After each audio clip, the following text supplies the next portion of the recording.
A lo largo de mi vida yo he comprobado que cuando más he aprendido es en el feedback o en el intercambio, mejor para no utilizar un anglicismo, de las personas que escuchan y las personas que están en la mesa. Y muchas veces me he dado cuenta de que hay personas más inteligentes allí que cuando los que nos sentamos por aquí. Y con eso me estoy refiriendo solo a mí mismo, ¿no? La ciudad en la que vivo yo ahora, que es Valencia, la noticia es que la rectora de la Universidad de Valencia recomienda a los estudiantes rusos y rusas que están estudiando en esa universidad que se vayan de España. Yo vengo del lugar donde murieron cerca de 50 millones de personas en la Segunda Guerra Mundial, donde se persiguió a judíos, a gitanos, a homosexuales, a españoles republicanos. Y con el mismo diseño deshumanización del enemigo, para luego poder hacer cualquier barbaridad contra ellos. Además, yo no sé si esta rectora se da cuenta que está entrando en una caracterización de un crimen. Acusar y no dar protección a una nacionalidad, a una etnia y a una cultura. Eso está especificado como crimen. A ese nivel hemos llegado en Europa. Yo nunca había visto prohibirse televisiones como se han prohibido en Europa.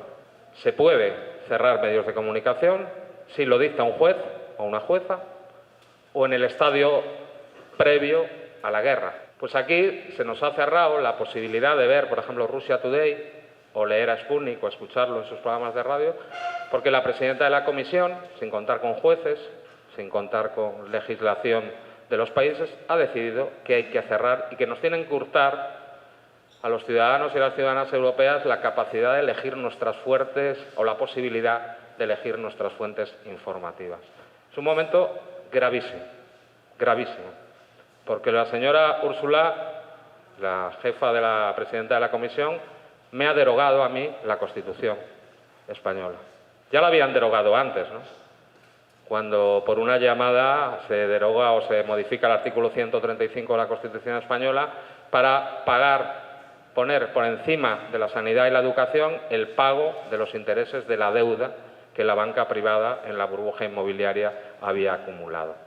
No se contó con la población para hacer una reforma constitucional, como sí se hizo en Cuba contando con la población. Por lo tanto, estamos en un contexto de guerra, y en el contexto de guerra se delimitan todas las reacciones.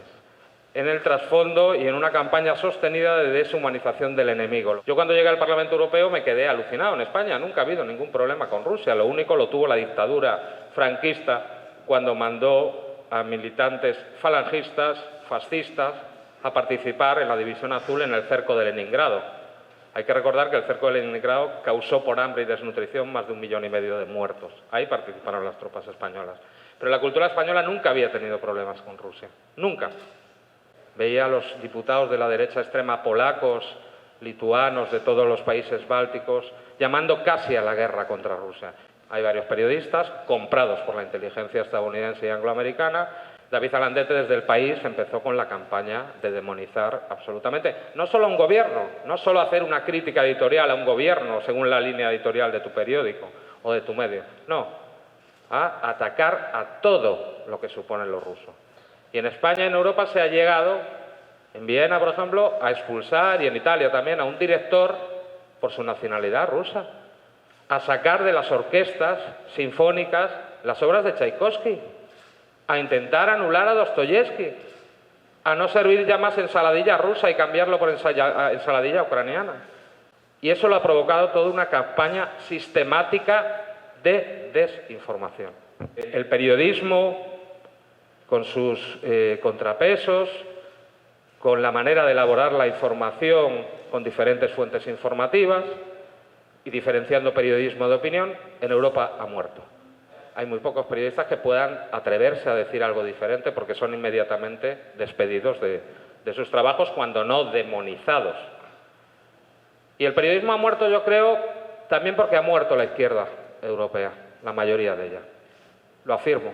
A pesar de que hoy en mi país dicen que gobiernan ministros comunistas, que se forma, después de las grandes movilizaciones contra la OTAN que hubo en mi país, la Izquierda Unida se forma por un ofrecimiento del Partido Comunista Español, por Julio Anguita, de ampliar la base electoral de aquellas movilizaciones que habían producido la guerra, incorporar pues, a ecosocialistas, a gente de los movimientos sociales, pero en el ADN de esta organización está la lucha contra la OTAN.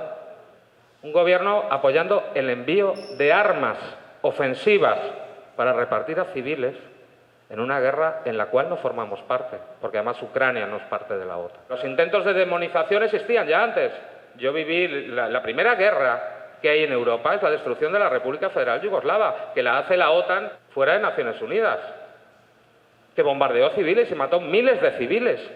Y ahí también te intentaban elegir o Milosevic o la OTAN, no, pero había una izquierda consciente que teníamos claro que quien había producido esa guerra era la construcción de una seguridad europea que no incluía a Rusia y que lo que trataba es de cercarla militarmente.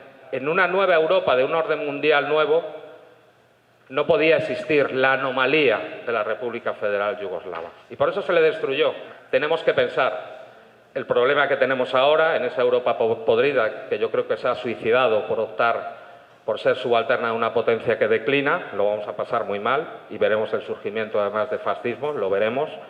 Tenemos las plataformas de Internet, Twitter, etcétera, pero son propiedad de ellos.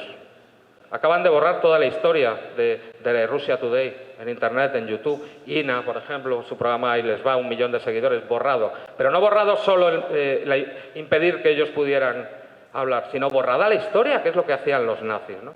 Entonces hay que reflexionar sobre eso, porque vamos además hacia el metaverso, hacia la ciberrealidad, que aún encima quien tiene el dinero es quien lo puede hacer. Tenemos que tener, y los países, porque ahora nuestro norte es el sur, como dice Telesur.